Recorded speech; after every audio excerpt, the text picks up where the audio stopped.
Hello, everybody. Welcome to the Every Other Day vlog with Be Libre with Andy.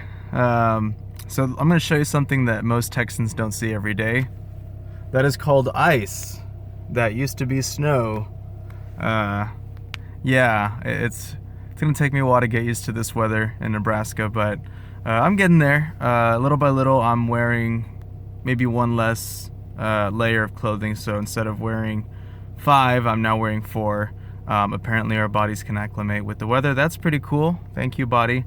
I don't know where in my genes that ability comes from, because I'm pretty sure most of my family's Hispanic. Anyway, this episode, or this vlog, this one's gonna be dedicated to the ethos of Bitcoin. So why Bitcoin, why we're here, why Be Libre dedicated itself to the concept, the idea of Bitcoin.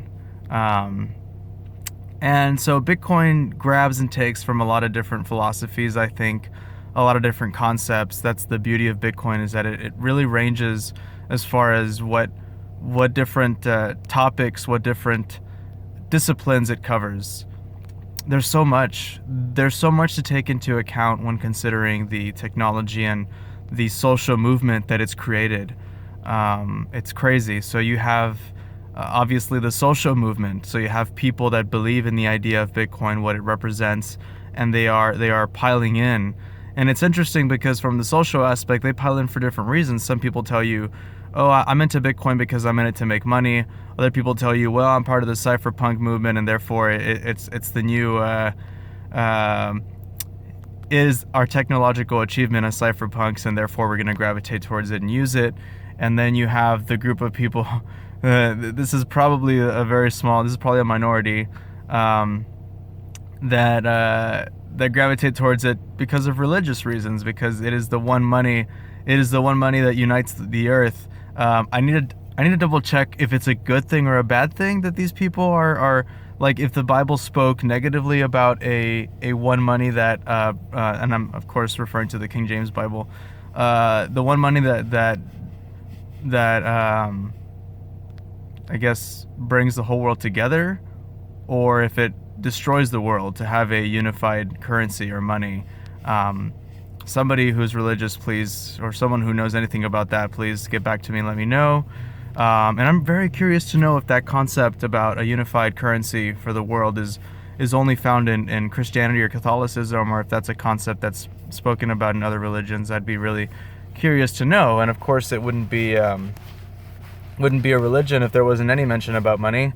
Money, again, makes half of every transaction. So of course, it would be silly for that to be left out of any Bible. But yeah, so we touched a little bit even on religion. So might as well move into, or rather theistic. We talked about the theistic pool of crypto, of Bitcoin, but let's keep moving.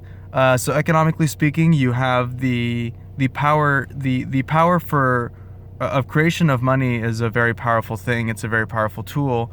The one entity that can control who creates money controls a lot of power. I don't know if people knew this, but in the Revolutionary War, times of the Revolutionary War, you had the grayback, and that was the money that the Confederates were using to fight against the North, the Union. And it's very curious to note, the only reason why the South was able to fight was because they had a currency that somebody found valuable.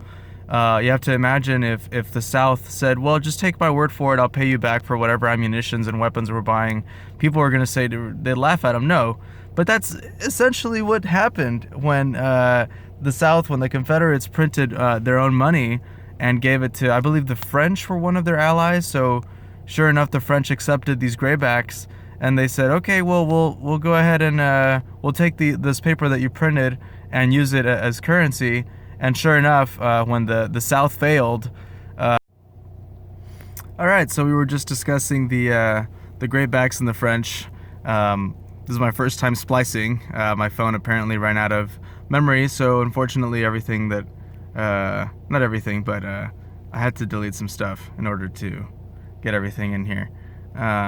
Anyway, So yeah, the French lost any value they had in the graybacks because the South, of course, lost.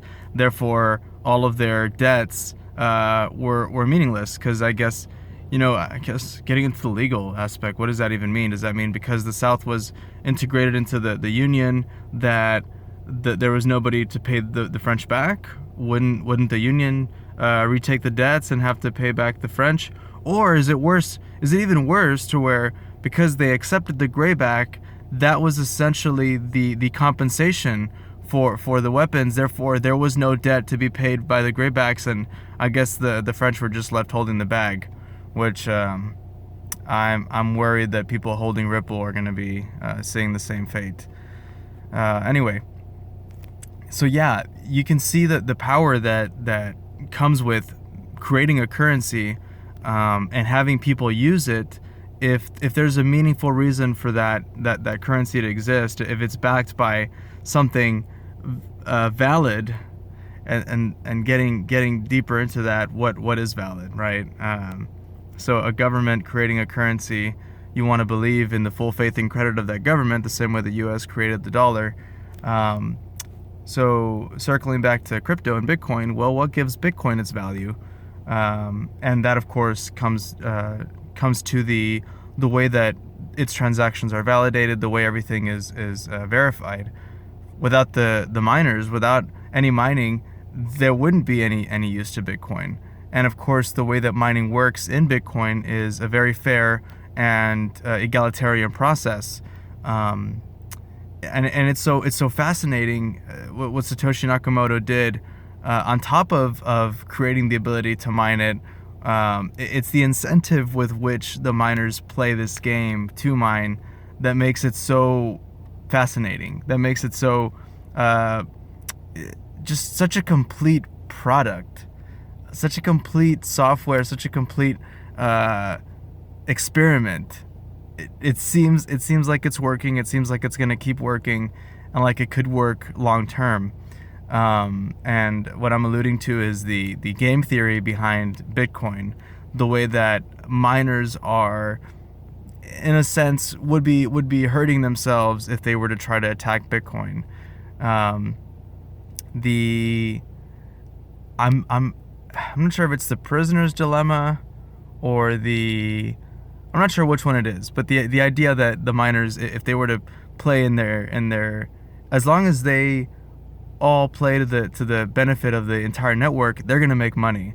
If they try to play against the network, and it gets harder and harder because one party that leaves tries to defect and attack the network, would in a sense be harmed. So that in and of itself just makes this network more robust, more resilient. With every day that passes, of course, every day that passes, the difficulty increases. It's only been increasing. You have a few bumps here and there with Bitcoin Cash's, I don't want to call it attempt at removing mining power, but that is an interesting play against mining, is that you do have things come up like Bitcoin Cash, which in a way could try to pull mining resources away from one cryptocurrency to another. But I guess we'll allow the market here, and then here's where we get into more economics. The markets will tell us which cryptocurrency is most valuable, and of course that is Bitcoin. I don't believe it's because it's first. I mean, the fact that it's first gives it a first mover's advantage, but I think everything on top of that is continuously giving it more and more value as time goes on. It has the most developers. It has it just has reliability. It's really hard to attack the network and destroy it, and that's so much of that is what gives Bitcoin its value. I would really like to see these other cryptocurrencies. Full disclosure, I have some alt currencies, but it's a 95-5 split, and I'll get into that later in another video. But I think this is a good stopping point. I could talk forever about these things, but then I'd bore you. I just wanted to get the meat off the bone here, talking about why Bitcoin is worth following. Speaking of which, please subscribe to this channel, give it a like, and share it with your buddies. Till next time, bye.